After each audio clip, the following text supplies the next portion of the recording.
Nigel Kennedy is a violinist, famous for his image as well as his playing.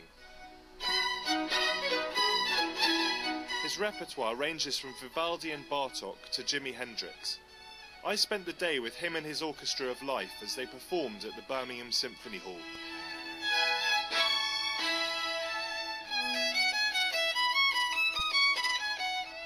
Hello, mate. How you doing, man? I haven't got many hands, but I'll give you a fist or something. Right, mate. We'll meet properly in here, shall we? Yeah, fantastic, man. You coming through, yeah? Top, man. So did you have a late night last night then?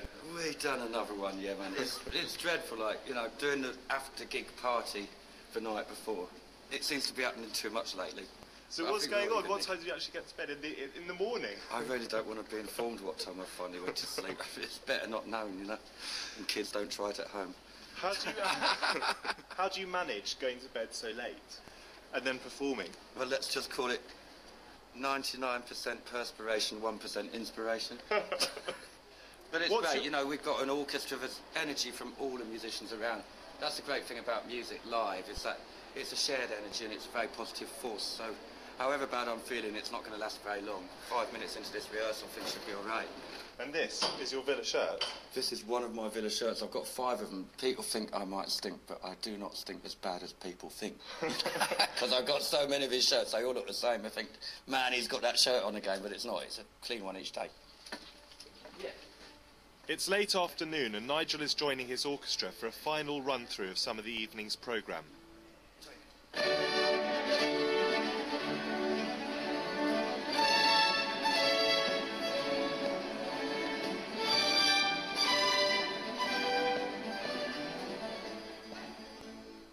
We were talking about that last night with a small group, like if we can keep these quarter notes when they're getting quieter, if they can still stay the same length. At the moment they're getting shorter when they're getting quieter, but it'd be nice to hear these harmonies as much as possible. We'd kill them. Same for firsts, man. We'd kill 10, 20.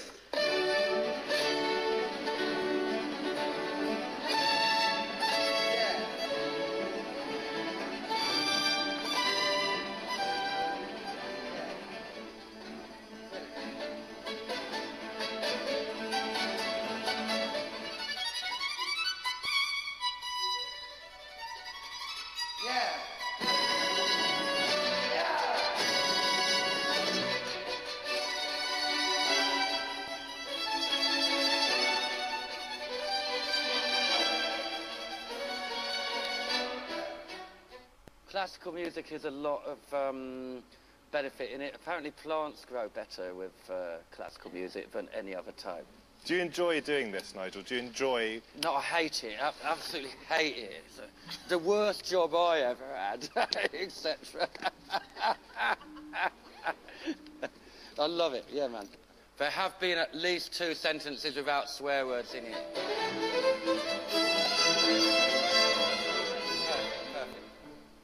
Really great. Lovely, man. We need more of you, like basses and cellos. I think it'd be great if it can be the pillar of society, what we're standing on. And like, is it possible for you cats to come forward?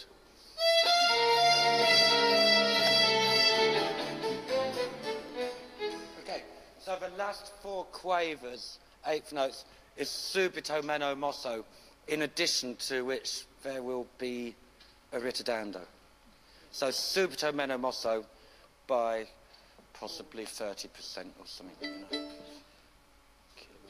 30% is great, because it's less than a third, but it's significantly more than a quarter.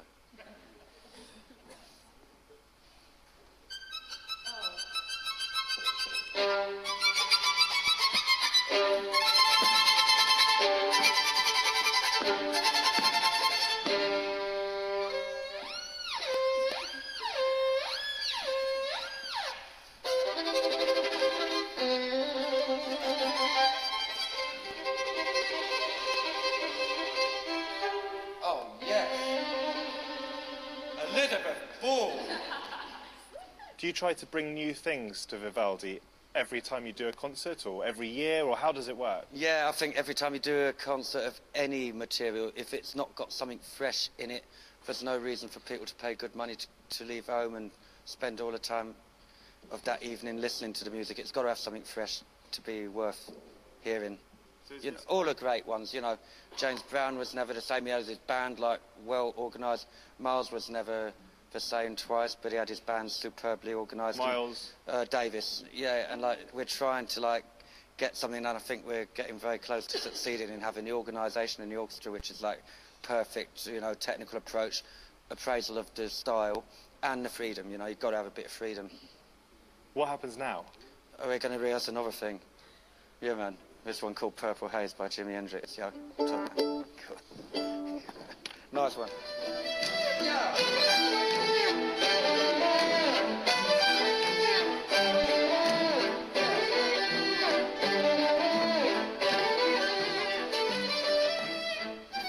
This is your dressing room, Nigel. This is the dressing room, which I've only just seen myself, so you know it better than I do, I think, you know. Nigel, could you tell us about your shirt? Agbon Lahore. Like Gabi Agbon Lahore, he's the one of the few players, like, you know, local heroes. Like, he was born within a mile or a kilometre of the Villa ground, and so he's a bit of a folk hero with us Villa fans. This is Sonia Shebek, and she is the amazing, most cool violinist from Australia. And, like, we're going to put it, you know, we got all night of Vivaldi and stuff, like, and Vivaldi, it's too much. You've got to have a break away from this geezer. You know, we're playing 8 concertos of his, and we just want to, like, give people something else to enjoy. So we're practicing a bit of Bartok.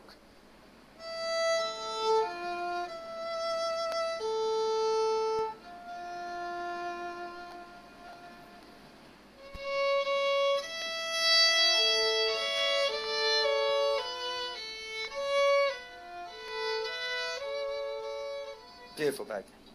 10 minutes. Brilliant at your man. Fantastic. Great. Killer bag. Cool. So now you're going to get changed, are you, Nigel? Better add. Better add. Yeah, thanks, Mum. Good advice, yo. This is my old teacher, Yehudi Menuhin, who, yeah, he paid for me to go to his school for 10 years, so that was an amazing, like, opportunity to get education in music from a very altruistic maestro, who unfortunately is not with us any longer, but he left a big legacy with a lot of younger generation musicians. Great geezer. Is this a special outfit? I do wear the same stuff, like, yeah, every gig. It's a good, like, vibe up to put on some clothes. It makes you not treat it like a practice session. You've got to give something special, particularly in Birmingham, you know. There's, like, too many friends here not to deliver. Birmingham means a lot to you, doesn't it? It does, yeah. It's a, you know, been a Villa fan since I was, like, 7 years old, and, like, my mum remarried up here, well, Solihull, which is not quite Birmingham, but, like, within the area. And, like, yeah, so got a lot of friends, a lot of very good friends up here who've been friends for a long time. And that always gives you a little bit extra to play for, you know. Catch you in a wee bit, man. All right, catch you. Top man. Before he goes on stage, Nigel's food is delivered to him. What's the time, Terry? Okay, Matt, I think the point you're making is that we're 10 minutes into the beginning of the concert already. But as you saw through your filming all day, Nigel's been playing catch-up with the day. I wouldn't say we've been filming all day. But you know what? He will go out a few minutes late, but then he'll give a whole lot more at the end as well. What's it like managing Nigel? I'm not sure whether managing is the right word. I mean, I can spend all my days second-guessing Nigel, but he is a man, as you'll have seen through his music, of ideas. His ideas are ever-changing. He's a true maverick. He's a classical music maverick, or a general music maverick. What do you think Nigel has given to classical music? Well, I think if you think about, say, 10 years ago when people were looking at how Nigel presented himself, a lot of people thought that this was a very strange world that he was working within. But I think the classical world itself has been playing catch-up with Nigel. You know, there's lots of crossover artists that have come out, but I think, you know, Nigel does not play crossover music. He plays the music he wants to play, and a lot of classical musicians are now presenting themselves in a much more natural way on stage, where they are communicating with the audience. I mean, he's a great, fantastic communicator, whether it's through the music, whether it's through his personality, and that's what people are attracted to. Damage. The natives are getting restless.